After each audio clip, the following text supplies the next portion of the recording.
Welcome back to Law Sports. It's Tyler.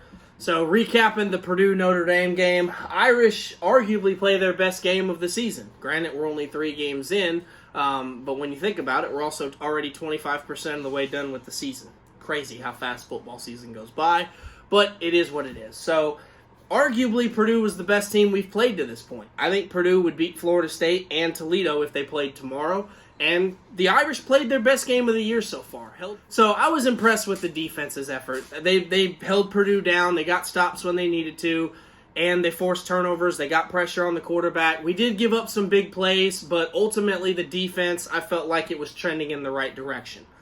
Offensively, we got a lot of issues, and it's more the same things that have been haunting us really in previous years too, but even more so this year. We just cannot run the football. I don't understand. I understand you have a third-string left tackle. I understand that the offensive line lost 3 players in April's draft. I get all that. But we have 2 of the better backs. I'm not going to say in the country, but they're 2 of the better backs. Probably they're top 25, top 50 for sure.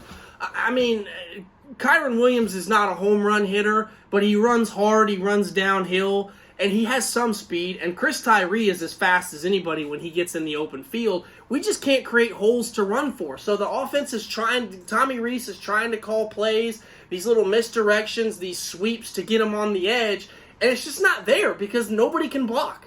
And, when you can't block Purdue and Toledo and Florida State, I don't think we're going to block Wisconsin and USC and Cincinnati. And it just is what it is. At the end of the day, we are 3-0, and that's what matters most.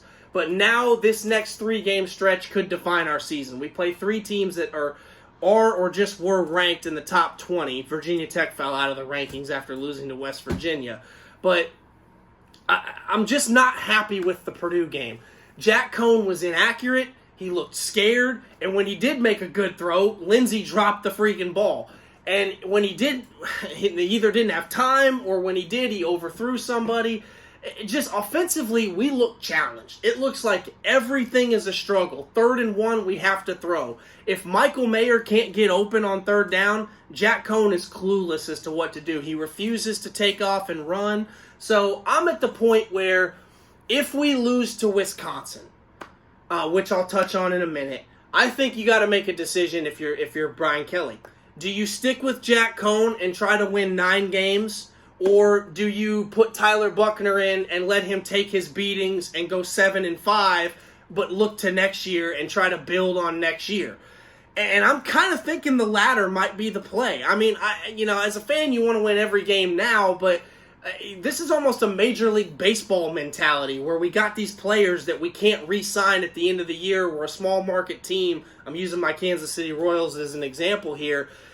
We don't just want to let them go for nothing, so let's trade them to the Yankees or the Dodgers or the Red Sox, the teams that are going to pay overpriced for them and get something for them before they go. I kind of feel that's where Notre Dame football is. This is not a playoff team, and my God, if it is, we're going to get absolutely crushed by Alabama or Georgia again, because I'm just watching this team. Georgia would beat Purdue 42-0 in a quarter. I mean, there's just nothing about Purdue that threatens any elite team, and we struggled around for 4 hours with them on Saturday. And just, yeah, we're 3-0, but I think if we lose, once we lose, we're not making it to the playoff, even if we go 11-1 somehow. Let's just let Buckner roll and see what we got for the future. This is going to be a tough pill to swallow because I want to win 10, 11 games, but I just think that we got to build for the long term. So that's kind of the crossroads where Notre Dame is at this point. But let's talk about Wisconsin. We know they run the football well. We know they have great interior line play on both sides. Quarterback-wise, they've never been great. Jack Cohn. And, yeah, Graham Mertz is a good young quarterback, but coming into the year, Wisconsin didn't scare me. I thought they'd be a tough team to beat. They always play teams that are even better than them, like Ohio State, closer than they probably should. They're well coached. They're fundamentally sound. They don't beat themselves. And I feel like that's our weakness. Our weakness is we can't stop the run and we can't run the ball. Those are not the kind of things you want to have against a physical Wisconsin team. Now, they lost early to Penn State, so they're going to be playing for their season. Even though this is not a conference game, for Wisconsin, they had playoff aspirations. If they lose Saturday to Notre Dame, the best they can do is win the Big Ten West, which is still a great accomplishment, but it's not what they set out to do this season. So this game is absolutely big for both teams, and I would argue that they're the more desperate team, even though we know if we can't lose either because we're not in a conference, our season's effectively over as well. So what do I think is going to happen Saturday? Well, I think Notre Dame is going to lose, and I think Notre Dame is going to lose big. I'm feeling something like 37-20. I think we have been skating by the skin of our teeth for 3 weeks, and Purdue was the best game we played, and that's good. We improved. But Wisconsin is 3 times the team Purdue is. They got more physicality. They got more athletes on the perimeter. They're going to get after Jack Cohn, and he's not going to be able to move. This should be a revenge game for Jack Cohn, but I also feel like Wisconsin is going to be like, oh yeah, we remember this guy. We know what his weaknesses are, so we're going to attack him because we saw him every day in practice for 2 years. We know he can't move. We know he's not athletic. We know if we get in his head, he's going to sail every pass 10 yards over Kevin Austin's head, even though he's 20 yards behind the DB. So if we can't stabilize with a run game, which we won't, they're going to get us in 3rd and long every time, and they're just going to pin their ears back and come after Cohn. And he'll probably throw a couple picks and give Wisconsin a short field, and the defense will keep us in the game as long as they can, but ultimately they're going to wear down. This was the game I wanted more than any of them. I want this win against Wisconsin more than even USC, more than I did against the North Carolina game, which I will be in attendance in South Bend for. This is the one game because Wisconsin fans have been chirping about this for a while. And if we'd have played them last year, we'd have beat them because we were a really good team last year. But of course, this year, when we actually get to play the game, we are not a good team. Notre Dame this year, I'm shocked we're still in the top 15. I'm sorry. I love this team, and I'll probably break my hand and several other things this Saturday watching the game.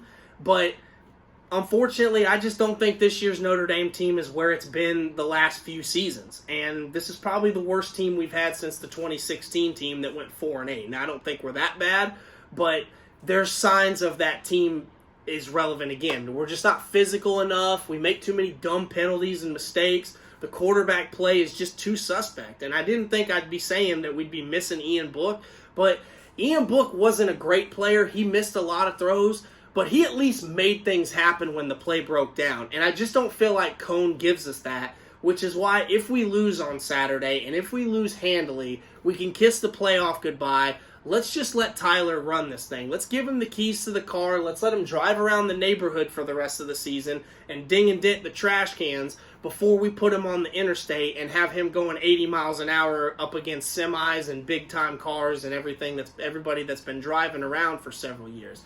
This is just not the Notre Dame team I thought we were going to have this year. Now, I didn't think we were a playoff team. I thought we'd be a 9 or 10 win team.